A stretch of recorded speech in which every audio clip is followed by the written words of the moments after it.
మేమైతే మా చిన్నోడి బర్త్డేకి డ్రెస్సెస్ కొందామని అయితే వెళ్ళామండి షాపింగ్కి. పేరైతే మా చిన్నోడిది కానీ మేము శారీలు కూడా చూసేసామన్నమాట అందులో. ఈ షాప్లో జ్యువెలరీస్ కూడా అవైలబుల్ ఉన్నాయండి, కానీ అవి మనకు తగ్గట్టు ఉండవులేండి, కాస్ట్ ఎక్కువ చెప్తారు. ఇంకా వాళ్ళని అడిగితే కిడ్స్ బట్టలు ఎక్కడ ఉంటాయని చెప్తే సెకండ్ ఫ్లోర్లో అని చెప్పారు. మేము సెకండ్ ఫ్లోర్కి అయితే బయలుదేరామన్నమాట. ఎందుకో ఏమో ప్రతి షాపింగ్ మాల్లో కిడ్స్కి బట్టలు సెకండ్ ఫ్లోర్ థర్డ్ ఫ్లోర్లోనే ఉంటాయి, మరి ఎందుకో తెలీదు.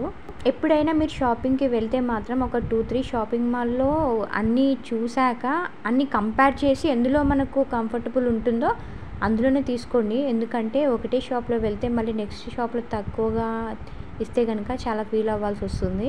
షాపింగ్ మాల్ చూడడానికి పెద్దదే, దానికి తగ్గట్టే కాస్ట్ కూడా అంతే ఉందండి. ఇక మేము రిటర్న్ వచ్చేసాము ఈ షాప్లో నుంచి, వేరే షాప్కి అయితే వెళ్ళాము. సేమ్ డ్రెస్సెస్ మనకి ఆ షాప్లో చాలా తక్కువకే దొరికాయి. ఇక్కడ చెప్తున్న రేట్ కంటే హాఫ్ రేట్ అక్కడ ఉందన్నమాట.